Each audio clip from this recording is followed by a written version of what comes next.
Perspective Shift is brought to you by fdailycoaching.com. If you're seeking assistance to help navigate you through a difficult time or feel challenged to reach your full potential, Frank Daly can guide you to a perspective that will allow you to utilize your imagination and experience a more fulfilling and satisfying life. Frank has been working with people for over 20 years as a coach, helping them understand the power they have to transform their lives.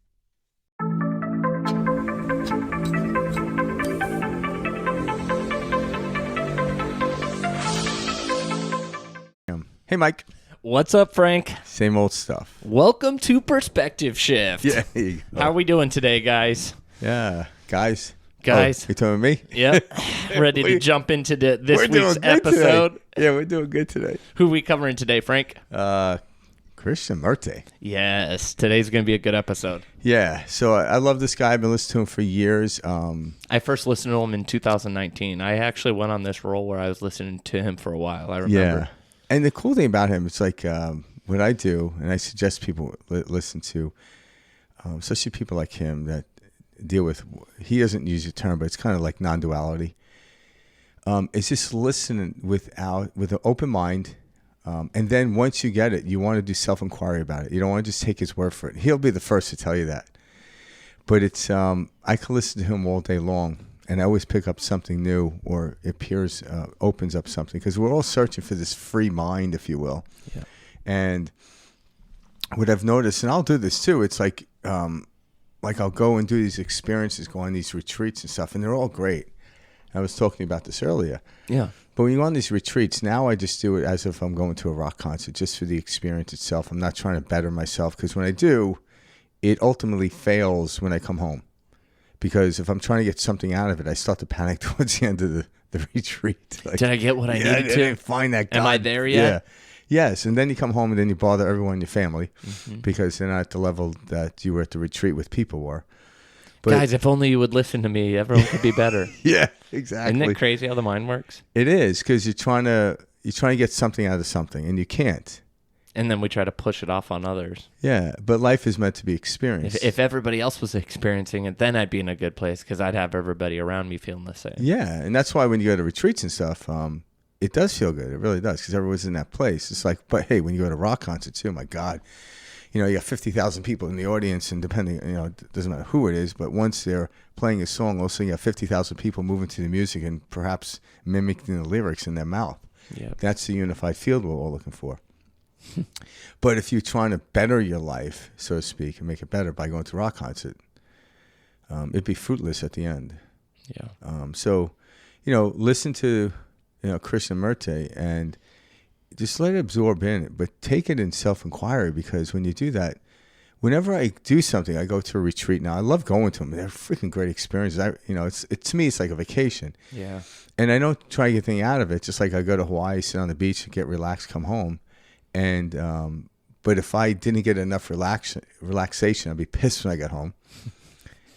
All of a sudden, throughout time, you get used to this feeling of how it feels to be in an experience such as a meditation retreat or sitting on the beach in Hawaii. And the more you start to you immerse yourself in these type of different experiences, you actually want to be there at all times, so to speak. But that's not the goal. But that's the byproduct of it. Mm-hmm. It's subtle, and that's what I like about it. And that's what Krishnamurti talks about. Absolutely. Yeah. So when I was researching him, Krishnamurti, he was born in India in 1895. He died in California. What was it, 1986? Yeah. So he lived a long life. I think the coolest thing that I thought, when I was researching him, was how he came into this world with this idea of, everybody thought he was going to be this world teacher, right? That he was going to be this next second coming, oh my goodness, like the big guru. Yeah, exactly. Oh my goodness. And he renounced it. And he said, give away the money, the property, etc., all this different stuff that was donated, to his behalf, for his work to be completed. And it was him, in a way, renouncing himself, which I thought was so cool. It was a true statement. And so there's a lot of good power, in letting go of control that we don't focus on. The power lies in giving up the control. The power lies in giving up the need for power. And because the control, that's what made him so powerful. Yeah, the control starts to ruin the actual experience. Yeah. Yeah. But that's what I love, his attitude. His attitude is almost... He's funny. Yeah, he is funny. Like, he'll be sitting there talking. Do you understand what I'm saying? You don't? Leave. Go play golf or something. Because you don't understand what I'm saying. Yeah, it's like, it must be too early for this conversation. Yeah, it sounded like my dad when I was a kid. Very real, though. Well, yeah, he was. He was. But I think because this information is weirdly obvious. And when I say weirdly obvious, because we never explained this, but when you actually, everyone that hears this, they'll nod their head like, oh, yeah. But then we go back into the conditioned way of living, and we, because you have to be conscious in order to utilize this way of living. So you have to constantly, and it's not about setting another practice for the love of God. It's not about that. It's about living in the moment in which you're in and knowing you're just observing. So if you're observing something, you are that in which you observe. You're not separate from it. But once you're separate from it, you create conditions all around it. How to keep it? Should I get rid of it? Or all that type of stuff. You create. It's all mind. Yeah, you start to create conflict when it's. One of the best things he said, these last couple of weeks that I was listening to him, just refreshing and whatnot. I loved how he talked about. He's like, just watch. He was like, open your eyes. Don't look at something specific, but just watch. Allow allow everything to happen just as it is. Simply observe, and he's like, eyes wide open, just observing, not trying to define or categorize or, judge whatever is going on. Just simply observe. And I started doing that, and I love that as a practice, because that's what we're here for. Yeah. We're here to observe. We're not here to define, categorize, this means that, this is called that, etc. All of that is the mind. All of that is this concept, construct that we have created and now we live by. And I thought that was a cool way for me personally to kind of pull away from that mold. Because you had to simply observe. Yeah, it's the experience. And so for concessions, we talk about, you call it a practice, but ultimately you don't want it to be a practice. You want it to be a way of living. Yeah. So in the beginning, yeah, it's going to seem like a practice because you kind of have to move in that direction. But we don't want to have too many practices, too many goals, too many of these things, because that's really what's burdened the human condition down, or the way we respond to the world, is this one more thing, one more thing I got to do. Constant doing. Yeah, it's like, no. So when you slow down and just start to observe, and even if you observe yourself judging or labeling, just observe that as well. It's like, don't criticize that either. It's just kind of, that's part of it. And then eventually you just start to observe stuff and you have a great experience. Children had great experiences because they didn't know enough to know that was a tree. It was just an item in their backyard that they climbed. Went to school and they were able to spell it, and then they listened to an arborist that told them what trees are and get all this intricate aspects of it. And like, shit, I don't even want to climb that thing anymore. That's a great point. Yeah. Nothing against arborists. I think they're amazing. We've got a few awesome clips of Krishnamurti. Well, first off, his first name is J, or his first initial is J, so we looked that up. So J Krishnamurti stands for Jiddu. I don't know if I'm pronouncing that right, but Jiddu. If you want, one of our listeners will tell us. Yeah, we'll find out in the comment section real quick. Yeah. Jiddu, Krishnamurti, but it was cool. I mean, to see this gentleman come from India, get to California, or, come to America, die in California. One of the other great things that I thought was kind of interesting was how he spoke to all those different crowds. Remember us talking about that before we got on air? Yeah. He traveled for 60 years talking to just different large crowds and holding these types of lectures. In a more spontaneous fashion. Yeah. Like, it wasn't like you had the internet and, there might have been like a flyer on a telephone pole saying he's going to be in this park on Tuesday. That's probably what it was. Yeah. But naturally, again, that's what's so cool. His knowing and he would attract these different large groups, which I thought was cool. And anyone out there, it's being just introduced to today by me and Mike. It's fascinating because you're not going to see sound bites of this guy at all. Yeah. Because, just you have to let the point he's trying to make absorb in. And that could take 20 minutes to an hour of his talking. And it's a long, like, you can't watch 10 minutes of a movie and understand the movie. Mm-hmm. You certainly can put a little trailer out there to get you into the movie. But a lot of his points, his movies trailers will not define what he's talking about. Well said. Because it's not an action-oriented thing. But it's in itself, listening to him, to me, it's a meditation. I will literally put him on and listen to him even if I'm not paying attention. Mm-hmm. And do the same with Karen, too, when she gets upset. No, but you're so right. It is like this calming. It's calming. And then once in a while, like something will perk up and you'll listen for a couple minutes. And, so instead of just having music on the background, I'll listen to him when I'm driving. And it's just soothing. And I just like his cadence of his voice. It's kind of, I don't know, it's stern. It is. It's not like, but direct. It is. Yeah. But I like that. It's like a level of confidence within him. It is. But yet, it's the information. It's not him that he'll present. Because even when he'll say that, I've heard him say this a couple of times. The speaker is trying to tell you something. I'm like, you are the speaker. Yep. But he doesn't proclaim it's me or him or I. It's the speaker. Or you can say it is the I, but he uses the speaker. I like that. I find that, yeah. I'm going to try that in my conversations. See how that goes. The speaker. Yeah, the speaker is speaking. Karen's like, tell the speaker to go do the dishes. Yeah. Tell the speaker to shut up. Yeah. I love that. Oh, God. Let's dive into this first clip. All right, his first clip, and you'll get a feel of him if you haven't already. As long as there is division between you and fear, then there is conflict. There is a wastage of energy by suppressing it, running away from it, talking about it, going to the analysts and so on and on and on and on. But whereas, when you see the truth that you are that fear, your whole attention, your whole energy is gathered in this attention to look at that thing. Now, what is that thing which we call fear? Is it a word which has brought fear, or is it independent of the word? You're following this?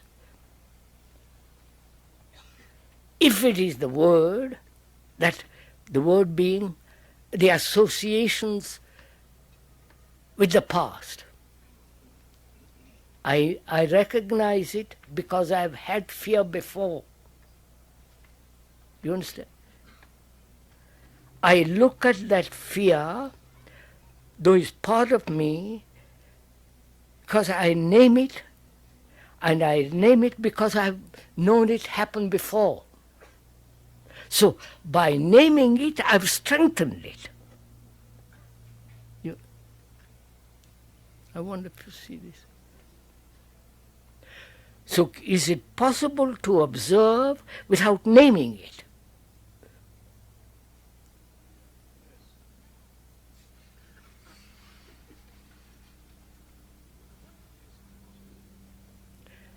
If you name it, it's already in the past, right?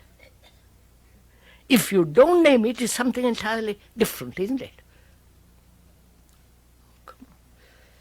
So, is it possible to not to name that thing which you have called fear, therefore free of the past so that you can look?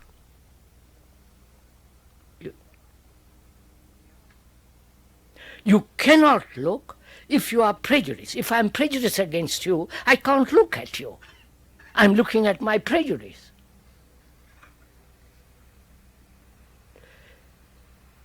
So,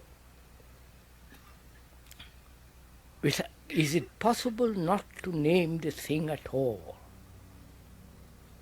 And then if you do not name it, is it fear?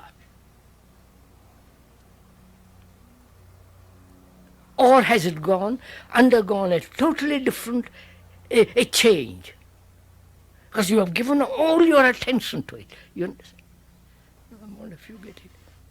When you name it, you are not giving attention to it. When you try to suppress it, you are not giving your attention to it. When you try to run away from it, you are not giving your attention to it. Whereas, when you observe that fear is you, and not name it, what takes place? What takes place? You are doing it now. What takes place? It's an emotion. It is a sensation. Isn't it? A feeling, which is sensation.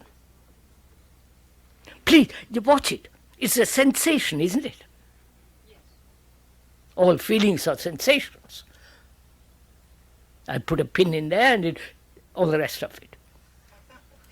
So it's a sensation. What's wrong with sensation?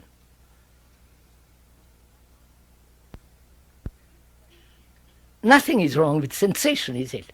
But when sensation plus thought, which becomes desire, with its images, then the trouble begins. Mike, that was a great clip. Isn't that perfect? Yeah, I like that. You picked that one out. It just kind of captures a lot of the essence of what he's talking about. Yeah, very much so. Because life, when you just experience it, it's just a bunch of sensations coming through our body. Cold water, taste of pizza, the wind. But once you start labeling it, you actually ruin the sensation. You take it away. 100%. Do you know, like, especially with food, you might know this, but when you go to a very fine dining, the music is very low and it's very dark or dimly lit, if you say. Mm-hmm. The reason being is it heightens the sense of taste. Oh, I didn't know that. Yes, that's why I do. That's why I can go to a shitty restaurant. It's bright it's loud, and it's loud as hell. You don't taste the bad food, because so when we get into a place of like we see eating some food and we want to heighten the sensation of it, you want to lower all the other sensory perceptions down. So like hearing, seeing, and all that stuff. So you lower that down, and it heightens the other sense of smell, which helps out with the taste. And then obviously taste as well. And even the texture, right? So you take those three, and that's how cuisine becomes more exhilarating in its sensation. But once you label something, all of a sudden you're focused on, New York pizza is the best. Well, it sucks because I'm in Arizona, And also, okay, I'll eat it. All of a sudden you take it away. And it's very difficult to say empirically if anything is better than anything else. Because I haven't finished eating pizza to know which one's the best one. It's typically the one in front of me. But that's it. Like as soon as we label something, we I don't want to say cheapen it, but we dull the sensations of the experience. We do. Now we're in our mind. We're in our head.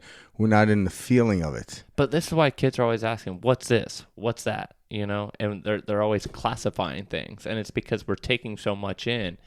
Our brain wants to like kind of categorize it and go, "Okay, I now know what that is." Yeah, but the kid that says that was taught to say that.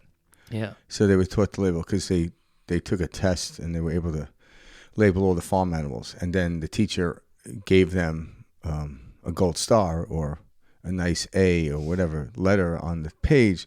So the sensation of being noticed is great. So, okay, what's that? I want to know more so I can get more A's or more stars to get the sensation of being liked. And then all of a sudden the sensation is doing that. So I have to do more to get that sensation. It's this ongoing pursuit of, it's like chasing a dragon, as they say, rather than just be with it. Now, for concessions and to live in the world we live in, having concepts such as a bird or a tree, labeling stuff, but when you actually yourself, just when you look at a bird, can you stop saying that's a bird? It's just something. It just is. Yeah, for sake of conversation, we're not saying just like that thing over there because we'll get nowhere. That's kind of how I talk to Karen. You know that actor that was in that movie? Doesn't matter what his name is. That is what we do. Somehow she always figures out what the hell I'm talking about, though. Hey, that's that connection. Yeah. I wrote down a couple things from that clip, and one of the things that I wrote down is one of the things that he's talking about is naming it is strengthening it, it strengthens it, and observation without naming it is kind of the goal. And I thought that was so cool because it takes the pressure off of life in a way. We're constantly like on, and when you can just observe, there is no place you need to be. There is no thing that must be done. There is no something to be accomplished. It just simply is an experience. But as soon as we begin naming it, that's when the brain begins to categorize it, and that's when it turns the event into something. Okay, this is what comes next after this. This must be accomplished in order for this to be a good time. You know, I must do this in order to see this. You know, kind of like nowadays, like the world we live in, you know, we're more concerned about getting a picture of what we were doing than actually doing the experience. Yeah. Everything nowadays is, okay, I need to get that photo to show I was there, and we need to it's not about the birthday party anymore. It's the photo at the birthday party so I can advertise that photo. Yeah, and I when I go to the gym, I see this a lot. Now I realize I'm sure you see that every morning. Somebody taking some gym selfie. They'll take a video or something of some. But now I realize they're probably doing it for some Instagram. And maybe they're trying to help people with the pose. But when I first saw that, I had no idea that's what they were doing.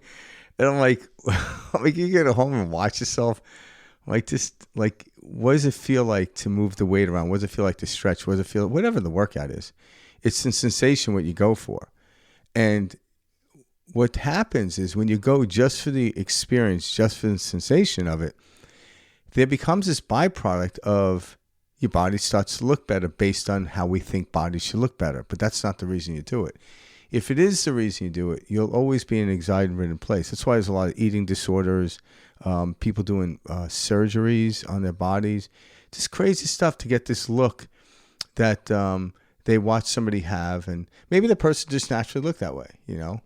Like, you know, J-Lo, right? She's got a very curvy body, and she was born that way. So now everyone's getting implants in their, on their buttocks. Yeah. Yeah.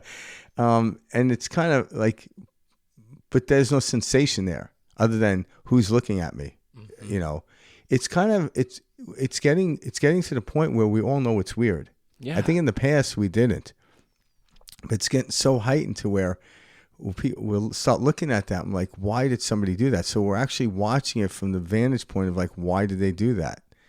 And it's because they're chasing something. All right. But me judging it then is chasing something as well. I'm trying to become better than them. I'm like, that's not the way to go either. So when you do the self-inquiry and say, okay, all of a sudden that starts to fade away. And then it reminds me when I see somebody do that, I don't judge them. It reminds me to go within. Because if I'm watching, like, what the hell are they doing? Well, I'm equally judging the way they are from whatever's going through their head. And I'm actually not having a good sensation of the experience in which I'm in because I get lost in it. And that reminds me, like, oh, shit, okay. I'm picking up stones and throwing them. Mm-hmm. And it brings me back to that moment of, okay, this is just an experience. What do you think he meant when he said the division between you and fear? Well, the closer you bring something to you, because fear is a label. What is fear? No one can actually explain what fear is. It's just... It is a sensation.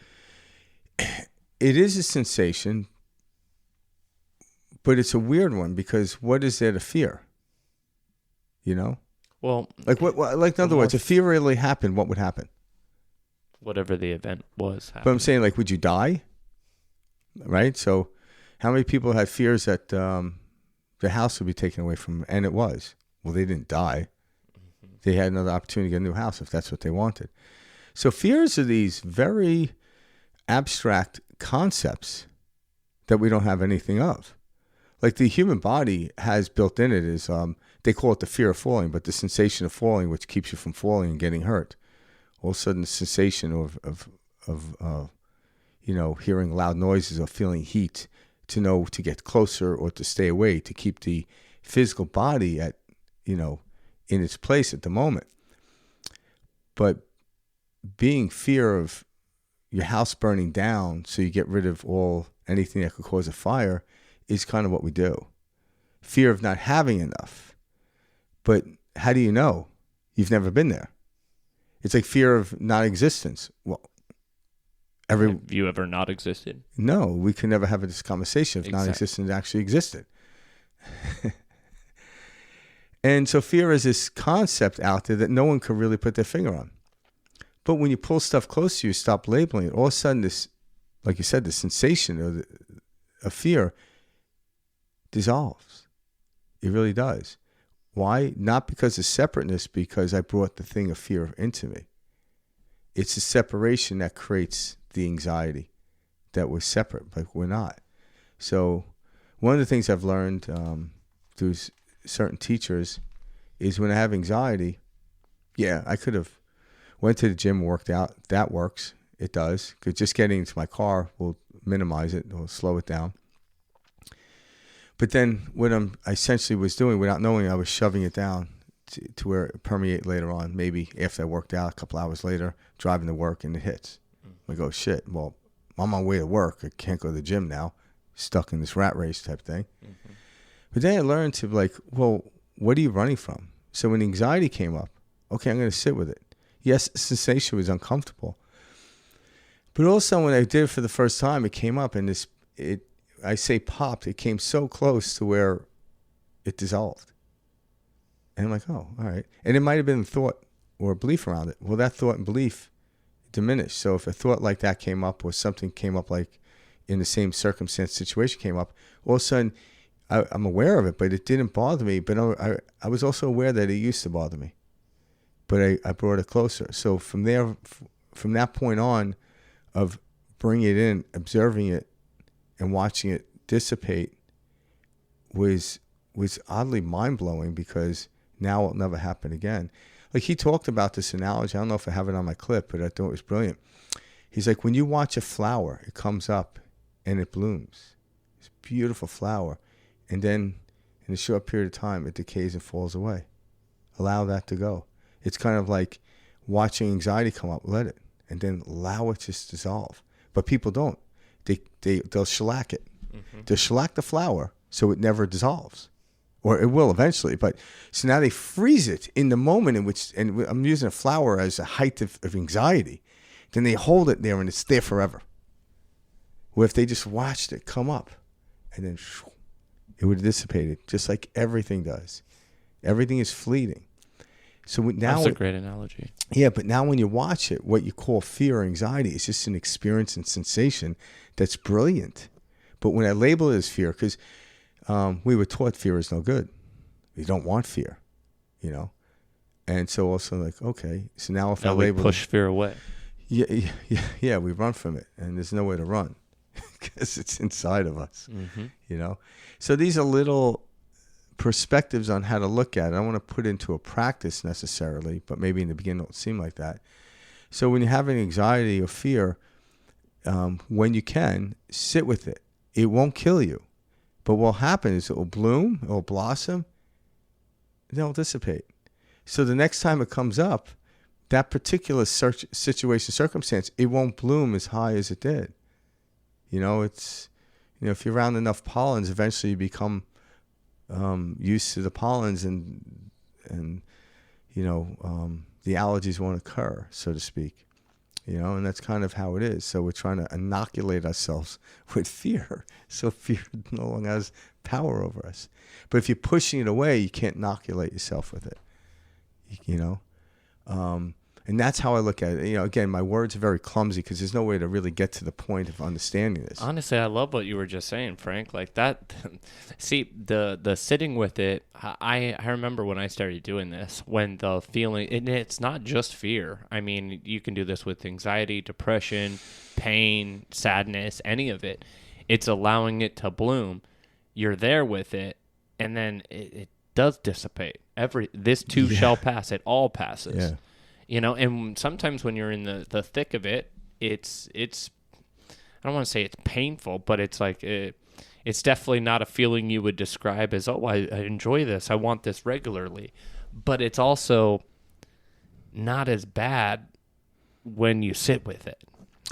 Yeah, because say from a physical standpoint, you're doing something physical, like you're lifting something and it's hurting your arm.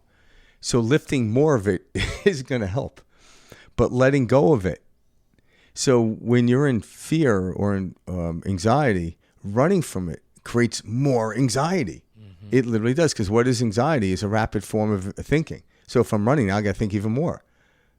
So, but if I just sit with it, it's like lightly let go of the weight, and you can feel the tension removed from your body, and all of a sudden you're like, oh my God, what was creating the fear or the anxiety was me gripping this thing, holding on to it, shellacking the flower, if you will, so it doesn't break apart.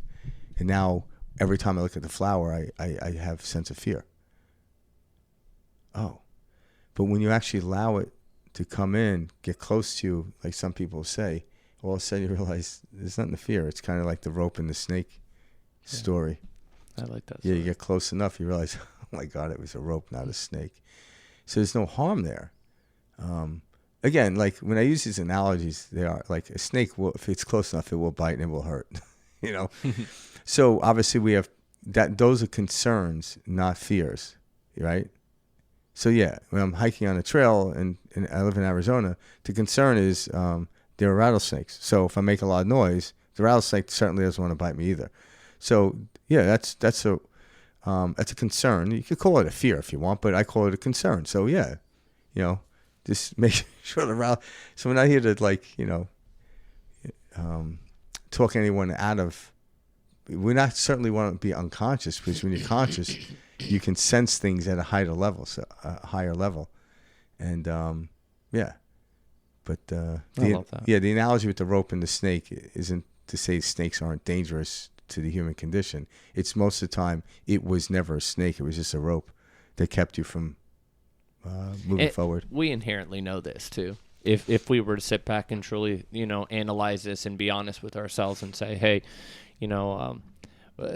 half the things I've worried about, more than half the things I've worried about, have never even came true or can come even close to being true. And yet we experience paralyzing fear over them, or paralyzing situations. And like you personally, like, so how do you get to the point where, because I know people listening, and I always get this when I'm having conversation about this. So what is it how did you come to this understanding? Come to the understanding like where you could just let go and through practice. Yeah. So it was through experience that I learned that, oh wow, again, I kind of akin this to like when I don't know, we haven't talked about this in a while, but like the Chinese finger trap. The more you're pushing, the more you're pulling, the more you get stuck. And the physics proves that, so there's no way to get out of it. It's not until you let go and relax that things start to, work out. So what Krishnamurti and a lot of other teachers that we cover, what they are teaching us is not a thing, but to do self-inquiry. So, like Mike said with the Chinese finger trap. So if you give it to a kid and they pull, and it's okay, when you pull, why does it tighten up? Well, let's self-examine this. Okay, it's woven into fabric and it's got this certain type of weave in it. And when I stretch it, in order to keep its form, it has to squeeze around my hand. Okay, so now you understand why loosely pulling it apart allows you to get out of it. Don't take our word for it, is what these teachers are saying.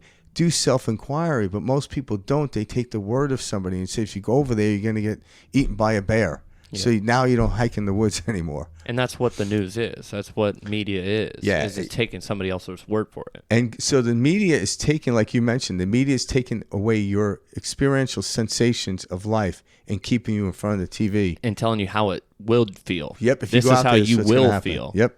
And if you do this, is what's going to happen to you. But if you buy this... you can eliminate feeling like that. Well, yes, because inside every time they have commercials now for news, I'll periodically go to my parents' house to get the news on. And I think it's funny where you watch the news and all of a sudden it'll go to the commercial and they're selling you like an anti-anxiety medication. Yeah. And I'm like, you wouldn't need anti-anxiety medication if you weren't watching the news. And for those listening, I know we got a lot of international listeners. In the States, it is legal. So a lot of other countries ban. You're not allowed to have advertisements for medications. Yeah, we weren't years ago. We're one of the few countries that allows us to advertise for medications to make you feel better. Yeah, and then that's not a good thing. Yeah, you ever watch it where they create these new diseases? But I'm sure there's people in other countries going, what the hell are they talking about? What do you mean an ad for medication? Like, what do you mean a marketing plan? We are allowed to market medication here in the States. It's not something where, like, we have people who will go into a doctor, hey, I saw this commercial. I really want this. Yeah. Advantis or whatever these weird names in this country, we're allowed to walk up to people and throw water at them and sell them the towel that will freaking dry them. Yeah. It's quite like, backwards. dude, I didn't need the towel till you hit me with the water. Well, the towel's $10. The water was free. What's so weird is, like, we all know, like, oh my gosh, of course that shouldn't be right. We shouldn't be allowed to do that. But these little things get like, passed, and we don't know about them, and then we just get used to them. It's quite a game. Yeah, it is a game. But again, like, I don't know what route we should go, because once we wake up, because marketing agencies, if they weren't making money, they would stop. Mm-hmm. So when people start taking less anti-anxiety medication and do a little more breath work or more self-inquiry, I'm not saying, hey, listen, if you need that to get to a point, by all means do it. I'm not here to knock it either, because obviously that's your journey. Yeah. The thing is, if I was knocking it, I'm just selling something different. Yeah. I don't want to teach people how to chase the tail in a more spiritual way. Yeah. It's which ridiculous. is a lot of new age teachers. It can be, yeah. But when you are taking the medication and you're doing it, and it is making you feel better, self-inquiry, because a lot of times you find out, well, it's I actually had a client one time. She came in, we getting ready to talk, and she was frantic. Like, she was running late, which she wasn't. Like, she thought she was running late, so she's all frantic. And she sits down and she's like, you have a glass of water? And I'm like, yeah. And I give it to her. And she takes his Xanax. Yeah. I'm like, where do you got this? I go, Xanax. She popped it in. This thing didn't even hit her belly. And she went, and I looked at her and I started laughing. She goes, why are you laughing? I'm like, that thing didn't even metabolize yet in your body, but it is effective. She goes, oh, I know. I know it's a permission slip, Frank. Mm-hmm. And I started laughing. But I'm like, okay. All right, now that you know that, we can work on stuff. So I'm not here to tell her not to take it, because that would be equally, it would be just on the other side, Mm-hmm. But it was funny. She recognized that, and I'm like, okay, all right. And then she started telling me what happened and this and that, and she's running late, and I started. Which is all a story. Unfortunately, I laugh at when people come. Like, I do it in a very kind way, because it lightens it up. The trick is to slow step and realize that everything we got running in our head is a story. Yeah, it is. At least for me, that was my big moment when I was like, whoa, everything that I'm replaying and saying, this is how it is, or this is what happened, all of that is a story. And I can either buy into it, or I can take a step back and witness it. And that was a big thing for me to break away from, because it does feel real when you're talking about it, and your sensations are there, and it's building up, it's growing, you're turning it into something. But you also have the ability to step back and go, that was odd, or I did feel that way, but I don't now. Yeah, it's almost like take it in the physical attribute of like running. If you don't learn to breathe properly while you're running, you're going to be out of breath. So running faster isn't going to help you. Mm-hmm. It's actually going to make you pass out. So it's what a lot of people do, is they try to think quicker beyond the point in which they were thinking, which creates more and more anxiety. Or depression. They try to think of, even if you think of something that was pleasant back in the day, will eventually turn into depression. Why? Because it's so long here. Mm-hmm. And if you're in a really good place, like say you're, like me and Mike right now is sitting there talking. We love doing this every week. I'm not thinking of another place I want to be. I'm not, because that would depress the shit out of me right now. So we're stuck. We're in this moment. Not stuck. I was about to say stuck this moment. We're actually in this moment.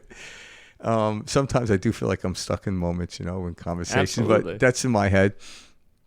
But we're in this moment having this great time, and there's not a place on the planet I would rather be than right now. And doing this. And then when the conversation ends and I drift over here, I'm not like aimlessly drifting around life.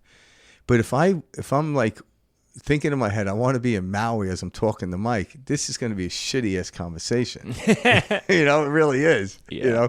Now that Maui's in my head, it would be a good idea. But honestly, like what you're bringing up is a great point. And that's where a lot of us are at. We're working these jobs or whatever, and we're constantly focused on wanting to be somewhere else and why we can't be there now, and it keeps us away, and it drives us mad. Yeah, like the best bumper sticker I've ever seen was like, I'd rather be fishing. And so you laugh because we all have this sensation or this thought that we can't be. But, I've never seen this bumper sticker, which I would never put a bumper sticker on my car unless it was like a magnet maybe. But I'm like, I'd rather be driving. I'd rather be driving. Oh, you should. I am driving. So it's not rather be. I'm doing it. That would be, I'm present. That's what we're all really looking for. Instead of saying, because I would never put I am present on my bumper sticker, but I'd rather be driving is a funny way to say I'm present.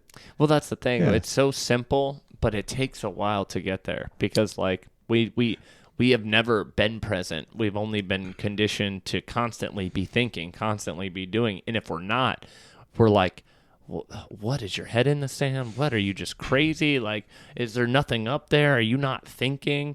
The point of no thought, that's really what we're all searching for. And the cool thing is when you notice you're thinking a lot, that could be the point, or that could be the tipping or the pivot where you do that. Well, a lot of intellectuals try to think their way out of this experience, and it doesn't work. What's that? What they say, putting lipstick on a pig? Yeah. Yeah, it makes it, come on. They're just getting more sophisticated ways of chasing the tail is what they're doing. Correct. There's nothing wrong with sophisticated tail chasing. Yeah, no. No, as long as that, that's what you're doing. Tail chasing, yeah. That's what it is. Yeah, it is. Yeah, but it's fun. But when you, at the end of the day, you realize we aren't any closer to this understanding. When I was a kid, I remember watching this growing up. Like the sophisticated tail chasing is like what we kind of pride ourselves off of, and intellectuals have this. A lot of, everyone has this. In certain ways, we like pride ourselves off of this, and like I don't know, we make it this thing when in reality, it's. I don't know. I used to be a little kid, and I was like, that just doesn't matter. I had a friend. Like that's just that's just bullshit. You ever have like a friend that's like, they call them double jointed or whatever? Oh yeah, They're like rubber people. I know exactly what you're talking about. A friend that would take his finger and bend it back. He's like, I bet you can't do this. I'm like, I don't need to do that. It makes no sense to me. It's so funny. And what happens? I try doing it. I'm like, shit. Like, I'm thinking like, Mom, what's wrong with me? I'm like, nothing. Go clean your room. Like, I'm not gonna have this conversation because Jimmy can put his finger back here. I'm like, so what? Yeah. Like, what is? Like he could pick his nose at a better angle or something. I don't know. Seriously, I don't know. That's like a thing though. We like specialize in these things. We make that our identity, and it's just never your identity. Yeah. You're so much more.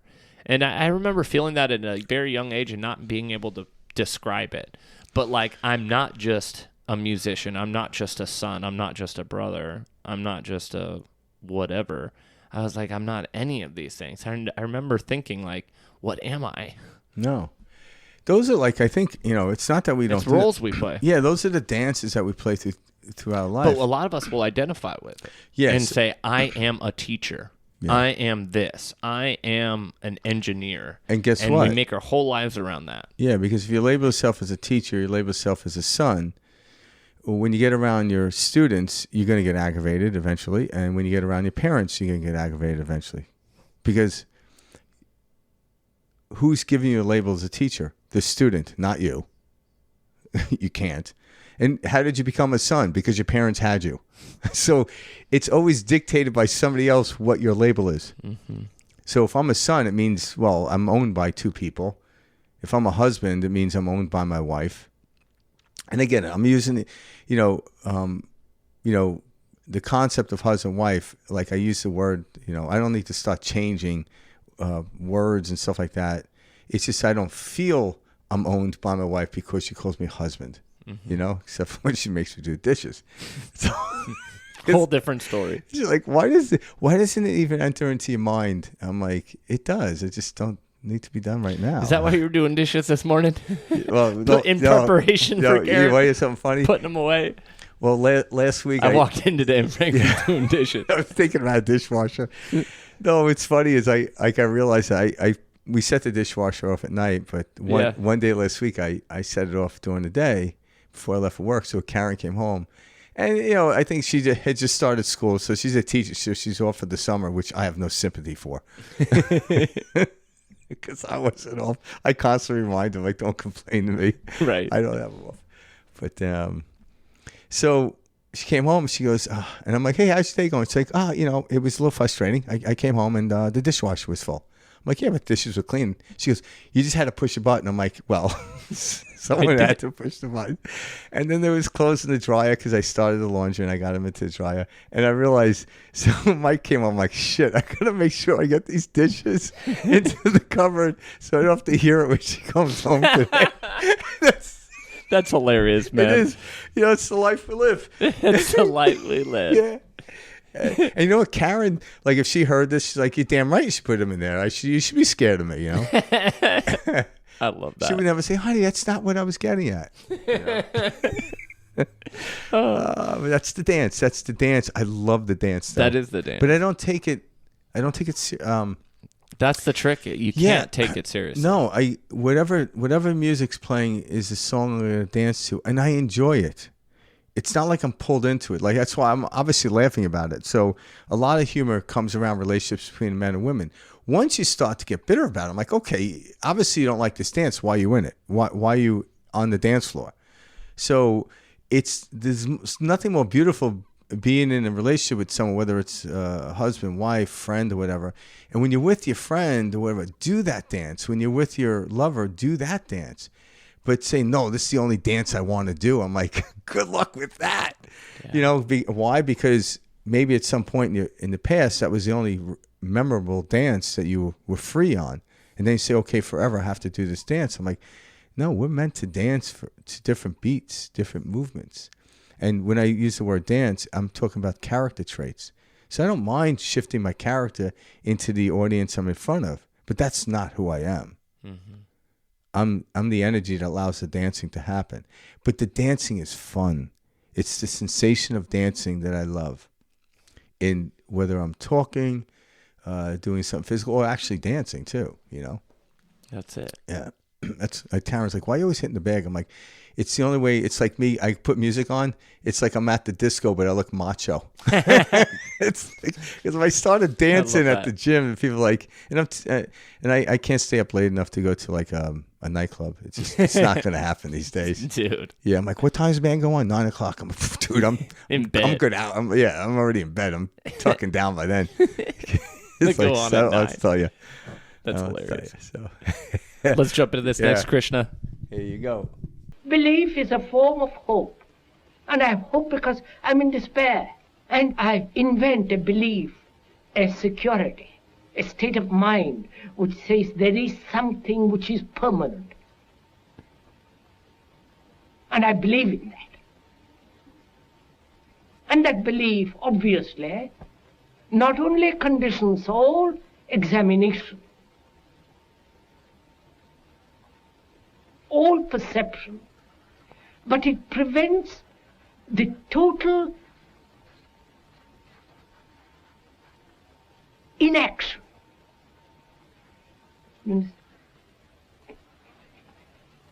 Sir, what is thinking? You ask me what is thinking. So my mind begins. Let's go into a little bit. First, I can say, I really don't know. Mm-hmm. Then we can begin to analyze and say it is response of memory. You ask me, what is my name? And I know because I've repeated so often, I tell you immediately. Now, you ask me a little more complex question. Mm-hmm. It takes the time interval. In that time interval, the mind is in operation to find the answer. But if you ask me a question, something which I don't know, which nobody knows, which no book or philosophy answered it, then I can honestly say, I don't know. I don't It's both then a significant question and a significant answer. I really don't know. Now, when I say I don't know, I really mean I don't know. That means I'm not waiting for an answer or expecting someone to answer me or looking for an answer. I don't know. Which means my mind is completely alert, but I'm not looking because I don't know where to look or to whom to ask. Now, in that state, I begin to discover. Because that state is real freedom. I love what he said earlier on, but about belief. And the thing I've learned about having beliefs is you no longer do self-inquiry. A scientist don't have beliefs. If they did, I believe it's going to work. I'm like, well, no. They go in and study something. They get beyond the belief. So having a belief will eliminate you doing self-inquiry, and that's dangerous for humans. It really is. You're taking the word of somebody that this will work. And guess what? If they told you before and it worked, I'm like, oh, I believe this person. I'm like, it may have worked in that moment. It's kind of like the shopping cart thing with the child in the car, thinking they're driving. And if they're turning the steering wheel left and mom just happens to turn the cart left, they think they're driving. It's kind of that form of understanding. So if somebody gives you what we call advice and you believe it would work and it worked, you think everything else comes after that. No, you can almost say you got lucky with that. But self-inquiry is, well, why should I believe this? What about this thing? And then when you go in, you start to pull it closer and you start to see the essence of it. But also, too, and he gets into the understanding of not knowing something. There is something freeing about that, right? Absolutely. Honey, how come the dishes are still in the dishwasher? I don't know. And that's so free. It's free as hell. But the thing when he said that like, I don't know, that really like sparked something in me is the mind goes on a search as soon as to find. And that's not us. What we're supposed to do is we're supposed to observe what's going on. And anything that, is something we know, it's very easy, like he said, his name, I've said this a million times. I know my name, so he blurts it right out. But anything else, it goes searching for. And so what is that doing? It's taking your own personal past experiences and it's constructing them together to provide an answer. Well, if we all know that our personal experiences are different from others, etc., how are we all expected to land on the same answer? Or how are we all expected to feel the same way about something?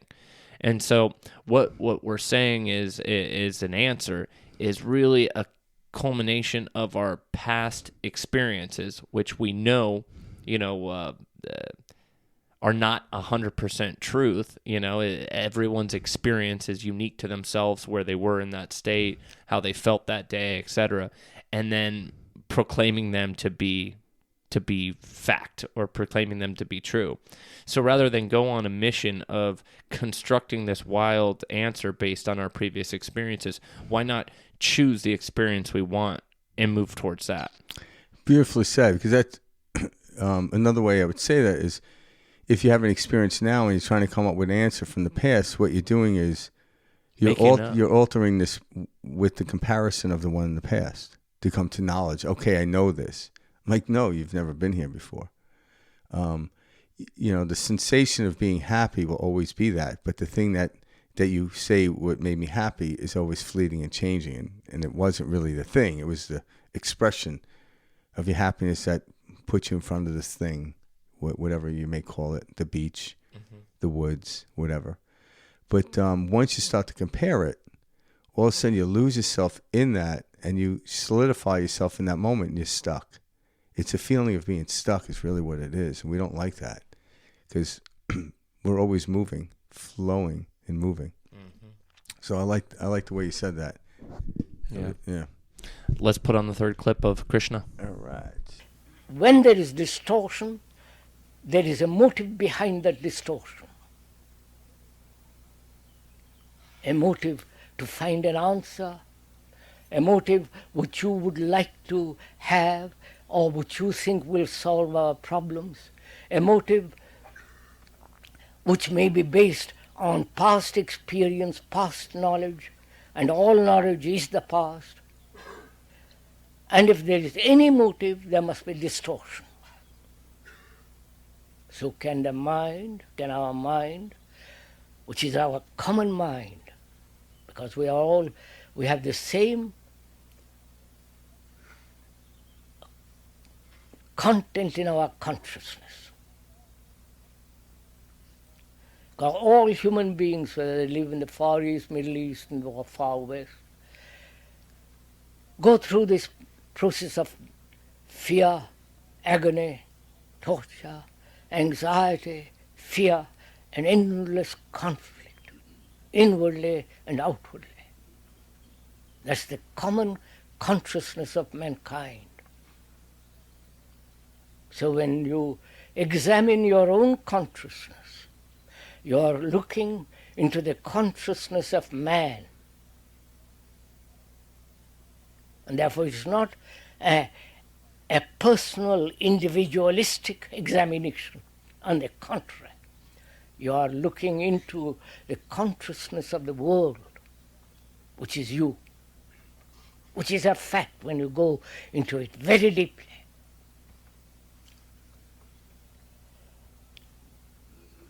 So a mind that is free, which is a tremendous demand, which demands that you as a human being are committed totally to the transformation of the content of consciousness. Because the content make the consciousness.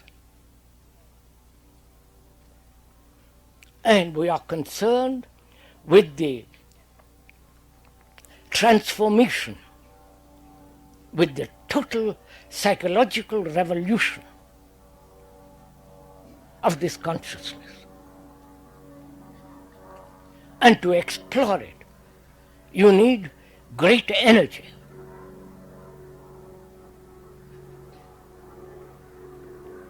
And that energy comes into being when there is no dissipation of energy.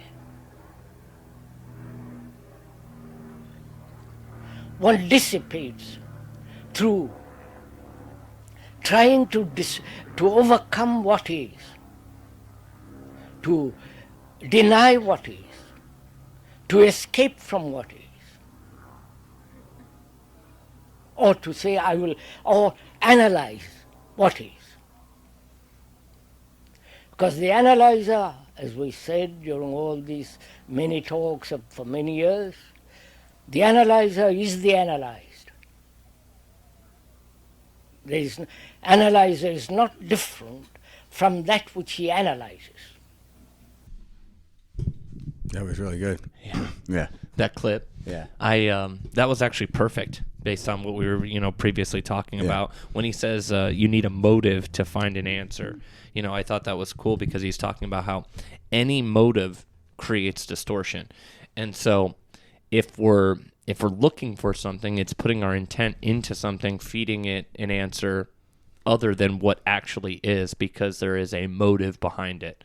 There is an intent behind it. What you search for, you will find, because there is a motive, there is an intent, to capture or experience or see or witness X event. And so I love that he brought that, or I love how he talks about any motive creates distortion.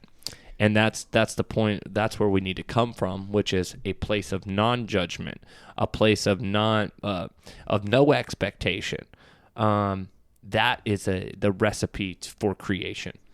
Yeah, and obviously when you come from that place of judgment or trying to figure it out and make your standpoint, like you said, the analysis, the analyzer is the analysis as well. Like they're analyzing themselves. And because of ego, you always want to come on top. And this is what creates every argument known to man, which eventually creates a war or fight and the separation of two individuals. where like even like I was at the breath work yesterday. Went to Tanya. with Tanya. And, afterwards, you sit down, and afterwards she asks, anyone want to talk about it? And a lot of people are silent, and I know why, because good luck explaining what just happened. Mm-hmm. Like, you can't. So we try it, but people, like, they're trying to search for the right words. And it's like this individual experience, because every time I do breath work, every time I do anything, it's never the same. Some sensations are the same, but it's never the same experience. And my mind hurts when I try to explain it. I'm like, I don't know. I'm like, I just know it felt good. It was great. It was relaxing. And what it is, it's like trying to explain what it was like in deep sleep. You can't. Why? Because there was no thought. You need thought to explain things in that fashion. You need a sensation. But by all means, try to explain it. Like, I'm not saying don't, because that's what poets and artists are about. That's what this show is about. Yeah, but don't hold on to your explanation as if this is concrete and this is how it is. I'm like, this is best I can explain at this moment, but don't take my word for it. And then all of a sudden you see people nodding their head. I'm like, okay, I've never heard it explained that way. Okay, so I know they had a very similar experience because we're connected to the same conscious mind. But how I explain it isn't any better than how a 5-year-old would explain it. And what you're saying is so awesome. And this is why, I think it's funny when people try to take the Bible literally. The Bible is a story of parables, or it's a culmination of parables. It's different examples to show us something, to generate something, to provide us a feeling of, oh, that's what it means. It's not a literal interpretation. Well, I remember with Father Sean. Yeah. He said, like, it's like the newspaper. There might be some historical things in the Bible, and then some. It's not all just metaphoric. There is some historical stuff. And again, I don't dive into the Bible too deep to really speak of this, but it's a culmination. That's why I think where the fight begins, because there might be some literal truth, and I'm sure and there then is some parables that permeate throughout time, where these stories still can be relatable, maybe change them up for the moment we're in. But some of it may be truth in how we look at truth. I guess more where I was going with that was it's easier to describe something with a story than it is to explain this feeling. And that, like what you just talked about, you had this experience, you enjoyed it, was relaxing, was calm. But to explain it, that's impossible. It was this state, this 0 point, this knowing, and here's a story to kind of capture it. Yeah, and that's the thing is, because then you ask yourself, like, we get to a point where, not that we need to, but why do we need to explain it? Now, if I'm in a room with a bunch of people having this experience, like maybe, okay, am I having the right experience? Well, we don't know what that is, but we all did this breath work. But if let me practice on explaining it in this room with other people. Like, oh, yeah, I get that. So when I go out into the world and somebody is living a miserable life and they're telling me this, and I suggest, okay, why don't you try this? Because this brings on this experience. Well, then I have to be a little more articulate in the way I explain it, because I have to try to get them to move towards it. And I think there's something valuable in that. Not force them. Say if you're not doing it, you're not doing anything wrong. But the pizza bit. Like, if you've never had pizza before, I'm sure you've had something that tasted good, but I'm like, man, it's the greatest food known to man, and it would be a shame if you went your whole life without eating it. So I'm going to do my best to get you to eat the pizza without forcing it. And then once you do, no words need to be spoken. It's like, See what I mean? And then maybe you'll say, oh my God, it tastes like this. Oh my God, I never looked at it that way. And then we start to share our different experiences, but one isn't better than the other. So a lot of times we got into this place where this is fact. I'm like, no, it's not fact that New York pizza is better than Chicago. It's just known. Frank. I was waiting for that. Yeah, I know. I can't help myself.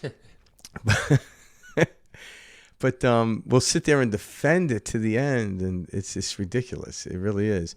But yet, explain, like when you get a Chicagoan and a New Yorker sitting together, I'm like, yeah, talk about the pizza, right? And then, swap pizzas. I'm like, oh, okay, I see what you're saying. Because it's about having as many experiences as I can. And the greatest experience that you ever will have is one without any assistance of what's going to happen. In other words, you have no preconceived notion. Those are the greatest experiences. Like, you didn't see it coming. The first time you went to the beach, first time you went here, you had nothing to base it off of. That's why you had a great experience. You can walk into every moment without any preconceived notion, and then open up to it. I'm like, wow, this is amazing. And just experience. Yeah, just experience.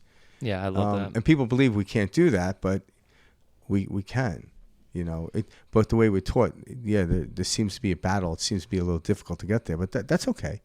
That's fine. There's something to what he talks about in this clip that I just wanted to kind of share and talk about, like, after this one. And it was like, you know, he discusses he calls it the process of fear, agony, torture, endless conflict, etc., that the human experiences, you know.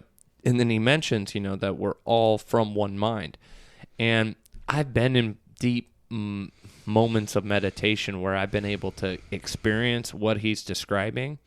And what I mean by that is, like, we're all sharing this, I don't know how to explain that. So we're all sharing this experience in a way where we can, like, these trials, these tribulations, these things that we've overcome for millennia, thousands of years, you know, as we've evolved as humans and stuff like that, are all still here. And they're all things that we can experience with this one mind, this one consciousness. And a lot of the fears, the neuroses, etc., that we have stem from what the human experience is, which is suffering allows us the opportunity to awaken. And without suffering, would we have this opportunity to remember who we are?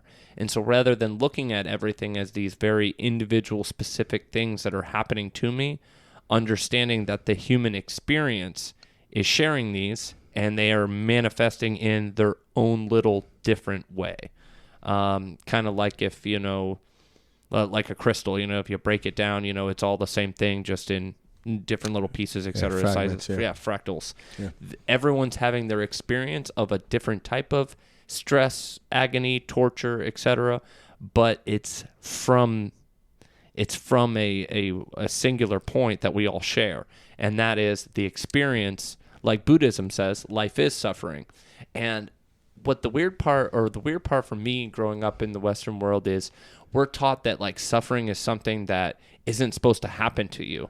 We're taught that, like, suffering is something that it can be avoided. And that's why I loved Buddhism when I found Buddhism, is that finally, for the first time, it was like somebody was shooting me straight. And they were like, dude, life is suffering. Yeah, but life is suffering, but once you know that, you no longer suffer. But you have to understand that something is not happening to you. And that's what helped me let go, was I realized, oh my gosh, life is suffering. Like, this isn't something unique to my specific situation. No, and what we're coming to know, not even understand, but come part of knowing, is the things we suffer from. You ask yourself, why am I suffering? And you keep doing self-inquiry. Why am I suffering? Or who is suffering? Yeah. Well, yes. That's a big one I go to. When you're observing what's suffering. But what is suffering? Separation. Are we separated? Well, the scientists finally come to an answer like, no, we're not. Just like a raindrop isn't separated from the ocean, but in this spatial awareness between it, but it's all the same sum of the whole. Mm-hmm. So like Rumi, I think it was Rumi said this, you are the majestic ocean having experience as a drop. So the drop is the same as the ocean. It's a, you know, if you want to measure it from the standpoint of how we measure, it's less volume than the actual ocean, but nonetheless, it's the same. So what are we actually suffering from? Thinking we ought not to be the drop and that should be the big ocean. Mm-hmm. I'm like, but you are the big ocean having experience as a drop. So the misunderstanding, we'll never fully understand it, but when you allow yourself to not label, all of a sudden suffering comes to an end. My labeling is saying I ought to be the ocean, not the drop. And now I'm suffering. So as we create these labels and hold steadfast to them, it's a problem. Yes, I get it. In the world we live in today, we need concepts as ocean and drops. But if I loosely play with them, I won't suffer. But I could still have a normal conversation and not sound weird. You are the ocean, not the drop. I'm like, I don't want to sound esoteric as well. That doesn't help me either. But there is a way to let go of these things, because, even like Christianity, like, created suffering on the cross, and the resurrection came right behind it. Mm-hmm. Once you gave up the body, you resurrected into a fulfillment of peace. The death of the ego. Yeah. Was it explained properly as Buddhists explained? Probably not. I don't know. Maybe I just simply wasn't paying attention enough in school to understand it. Mm-hmm. But these type of concepts have echoed throughout time with a lot of people, masters, and a guy like Krishnamurti talking about it. This is nothing new. Nothing new. And going home and trying to, put new pillows on your couch isn't going to change the fact that it's a couch. Like, so self-inquiry is ours to do. No one's going to do it for us. And just like the pizza, when you grab it and eat it, you're like, wow. Because once I started doing self-inquiry, again, I lose myself in the world. But once I lose myself in the world, I'm like, why does this upset me? And I have to go to maybe 1 or 2 whys now. And I'm like, I have no idea. I have no idea why this upsets me. And then I start to chuckle to myself and laugh, and Karenting some lunatic sometimes. But she watches the process. And, but then over time, these moments, these circumstance situations happen less and less. But me being conscious, once I start labeling something, I become unconscious. And I'm like, okay. It's like breathing. Like, we were told last week it's best to breathe in and out your nose. So when I find my mouth open, I'm like, oh, I close it, I breathe in my nose. And all of a sudden I smile and like, okay, I don't get upset. Like, damn it. I used to do that. Mm-hmm. I'm doing something wrong. But now it's like, okay, I had a moment to realize, okay, I'll do that. And then over time I noticed, it's been a week, I breathe more in and out my nose. It just becomes natural to who I am. Isn't it weird how we do that? Like when we make a mistake, or when something did not turn out the way we wanted to, we think we have to like put ourselves through this type of like shame process, or just like, hey, I'm not allowed to be happy right now. I didn't accomplish what I needed to. Therefore, I've got to be pissed off, or I've got to be upset, or I've got to be sad. And we don't allow ourselves to feel happy because I didn't accomplish that, and I knew I could have, or I knew I should have. It's very odd that we do this. Why do you think we do that? Well, I mean, honestly, conditioning. It's kind of normalized in our culture. Like, a lot of people out there won't allow themselves to feel good because they don't believe they deserve to feel good. Yeah. And they're like, no, I don't deserve to feel good. And this is why everyone's stuck in this chase, is they really don't believe they're allowed to feel good. Yeah, and I think, again, this is just a story, so it's not going to get anywhere to the truth, but hopefully it pushes us towards it.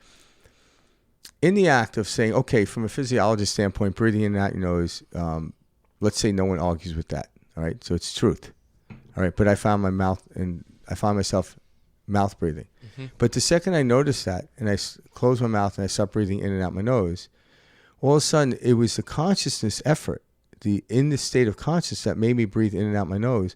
That's what brought me into it, because we want to be focused and conscious in the awareness of stuff. But when I'm looking at something and saying, all of a sudden my mouth's open. Oh, I'm a dummy. I'm an idiot. I keep breathing. Well, I'm still certainly not breathing in and out my nose at that point. Correct. So what I'm doing is I'm running from the very thing in which I want, which is just simply close my mouth and breathe in my nose. Mm-hmm. And then I laugh at it to do that, and you do it less and less. So the reason we get upset is because if you're running away from something and you find out it's still there, you try to run faster, and it makes more agony. If you just stop, life becomes relaxed. I'm like, okay, who cares? And then I notice, I'm like, oh, wow, I used to go my whole life with my mouth open.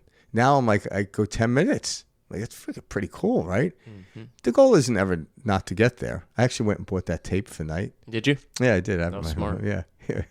It's a good. It'll help with breath. It was torturous the first time. I had to pull it off because I'm laying there. My mouth. Yeah, I felt like I was kidnapped. That's funny. Like my mouth is closed.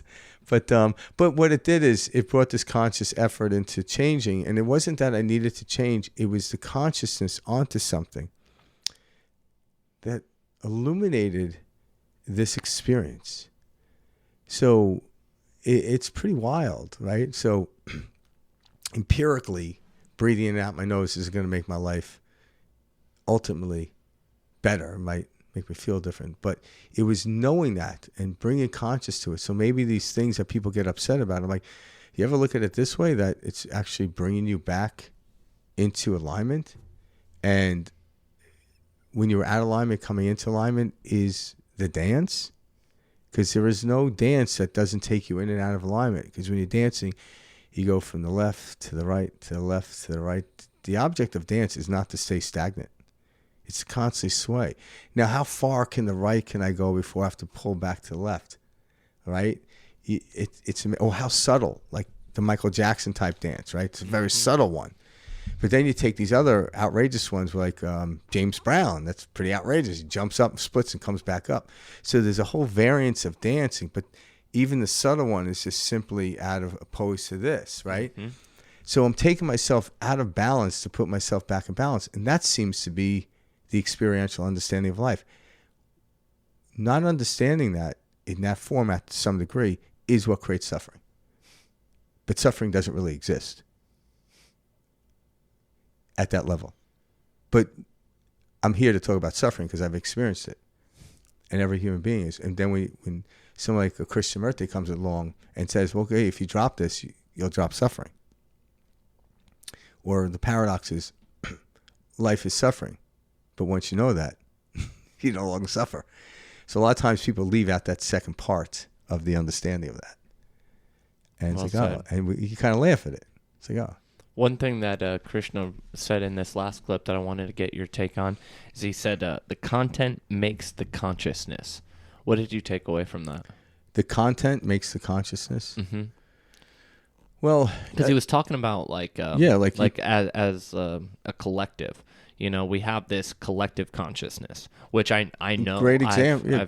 I've experienced that. I've felt that. Yeah, a great example is called COVID. Yeah, perfect. There was no one in the world that didn't know we had COVID, unless they were probably luckily under a rock.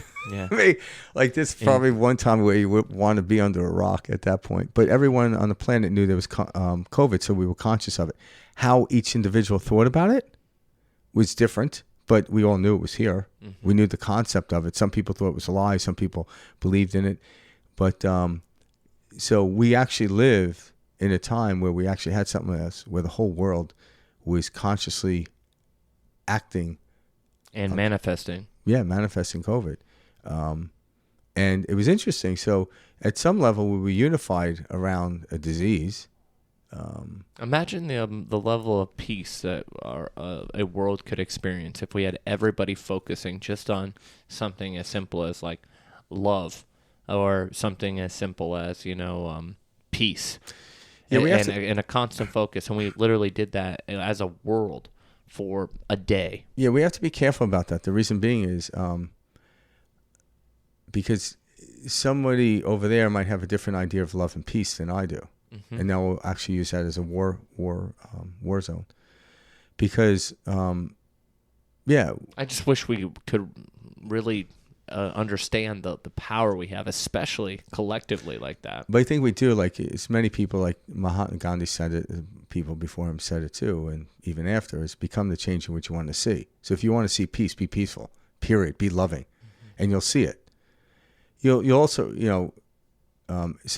try not to make love or peace a duality, because once you make it a duality, you always have to have the other side. So how do you make love a non-duality? Well, it's not. It's just different filters. So light isn't a duality. There's only light. But once I put filters between it, I diminish the value of light. So as a human being, I need a certain amount of light to read a book. But just because I turn the lights out at night, it would seemingly to me is pitch black. There's still light somewhere. But yeah, the value of love that human beings need to live, maybe we should start removing those filters, lifting them. Well, how do I do that? Well, if I remove my filters and start acting accordingly of love, and show nothing but compassion for people that have multiple filters between them, and covering up their source of love, we'll call it like heart walls or whatever you want to call it.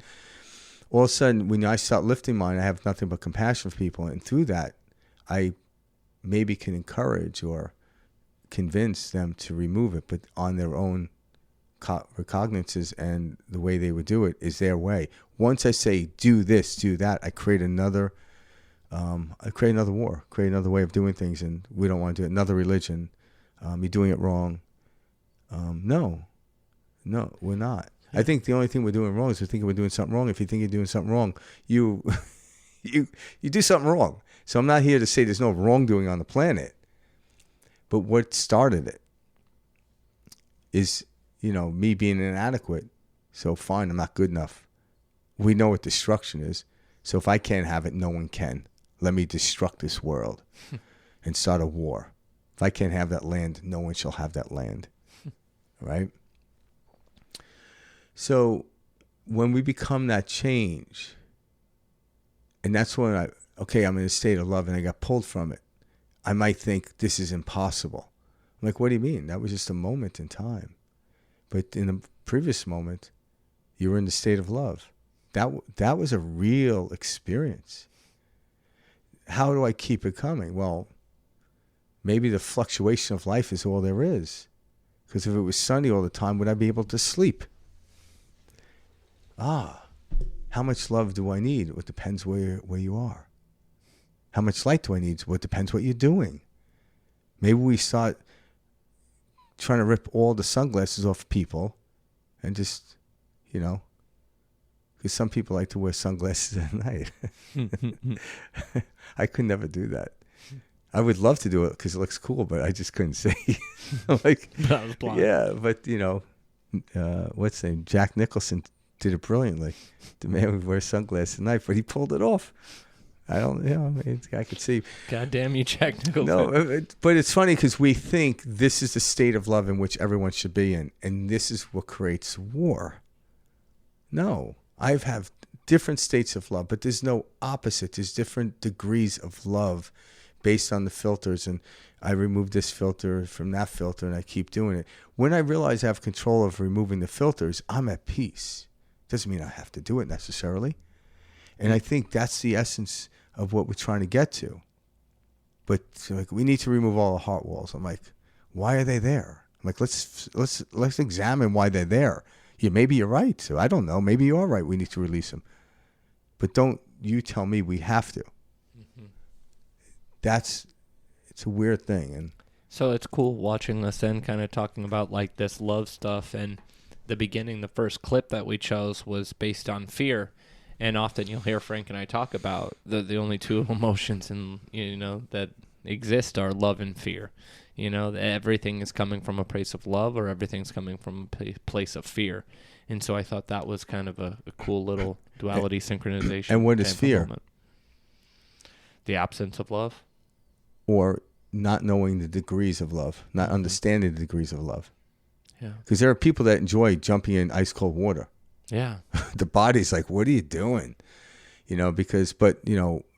So most people would find going into like an 82 or 90 degree water, what's the jacuzzi, like 103? Yeah, 100. Yeah, around there, would feel rather comfortable. All right. But after a while, you're going to want to jump into a cold pool to get back. Mm-hmm. But the body, body's temperature is close to 100 degrees, right? It's like, you're right up there, like 97.9, 98 degrees. So you're close to 100 degrees. So it seems you can withstand being a certain type of temperature longer, it's more sustainable than, say, 30 below. Or 30 below, you freeze if you did that. But like, say, like at 32 degrees, how long can you stay in there opposed to jacuzzi, right? But 32 degrees is not the opposite of 100. Mm-hmm. It's a different degree of temperature. So fear is not understanding the different degrees of filtrations that we utilize to express love. And all of a sudden you can eliminate fear, if you will. Or it's just a word. It's a good. Turn it to filter. It's a lower filtering of love. But we really don't know what fear is. That's because it's us labeling our different sensations. Yeah, because some people can have a fear of like lack of money. Some people have a fear of lack of food, or lack of this, or lack of that. And those same people can never experience either of those, and just simply have the fear of them. Yeah. And a person with a lot of money doesn't have a fear of lack of food because they can buy it. Maybe have a fear that the money will disappear. Mm-hmm. So, we argue over what to. You shouldn't be scared of that. You shouldn't be fear of that. I'm like, well, the question is, why am I like? Why do I fear this? Why? Simply because I didn't pull it close enough to examine it. Once I examine it, I'm like, oh, I lift that. It's never ending thing of veils of lifting, you know? Because, again, in order to experience this physical world, if I lift the complete veil up, I would burn up. I would dissipate from a physics standpoint, right? So if you have 1,000 amps coming into your house, I got to lower that down to 110 in order to use, my electric razor or whatever it is I'm using, power-wise. But if I didn't have a transformer that transformed it down, I wouldn't be able to get to use the tool. It would blow up. So the human condition, the human body, it needs those filters in order to keep continuing. And focus and experience. Yeah, and I think like the story like in the Bible of Elijah, completely opening up and just completely evaporating into the world, transcending as they call it, would be like watching, something just completely, like an ice cube on the flame, it's gone. All right? But like, if you want the physical experience, you might want to stay away from the blowtorch, Stay away from that degree of love. That's it. Yeah. So that's how I see it. Again, what I speak isn't the empirical truth because it's just me speaking, trying to get to a point. But there's something there that when I examine, I realize there really isn't anything to fear, but I get caught up in it based on old habits or old ways of belief. But when I do now, I examine it. And it's not about eliminating. It's about coming to a better understanding of what these different degrees of love are.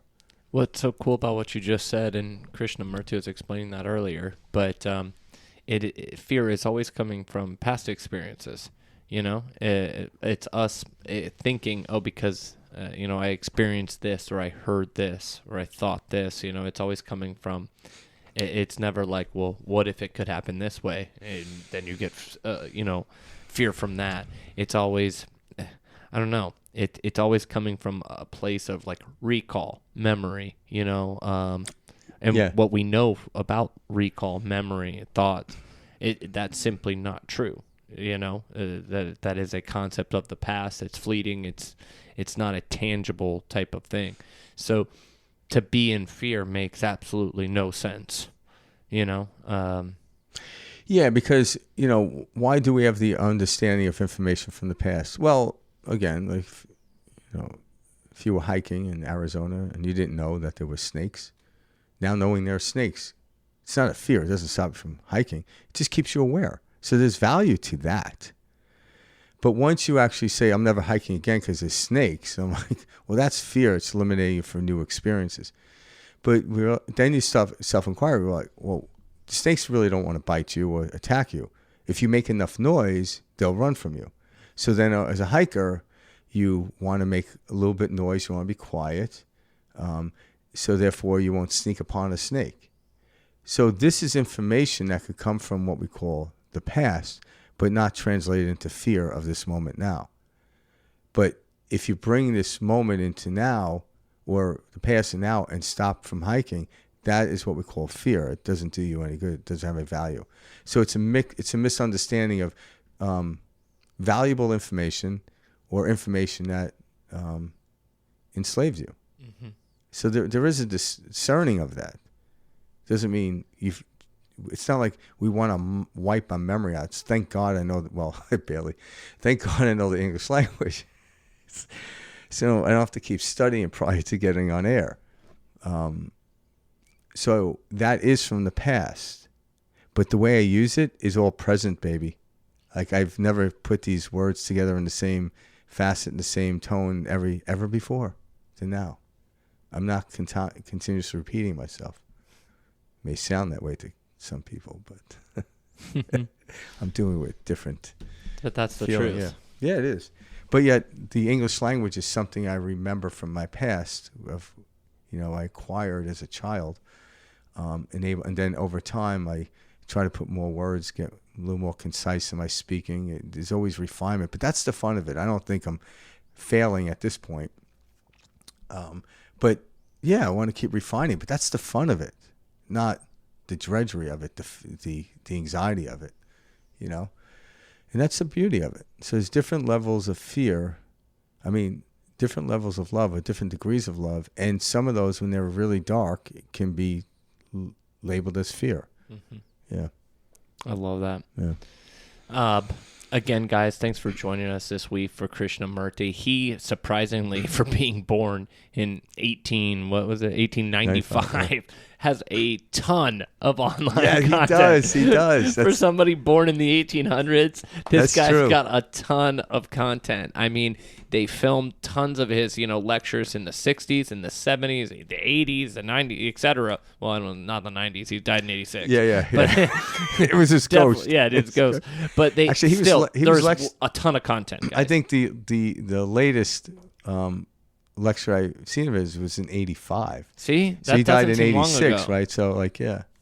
That's crazy. Yeah. So he lectured all the way up until, pretty much he was right dead, before he passed. I think he died with a microphone in his hand. Yeah, I know, No, right? I don't want to spread rumors. I'm sorry, people. Yeah. No, but check him out. There's the Krishnamurti Foundation.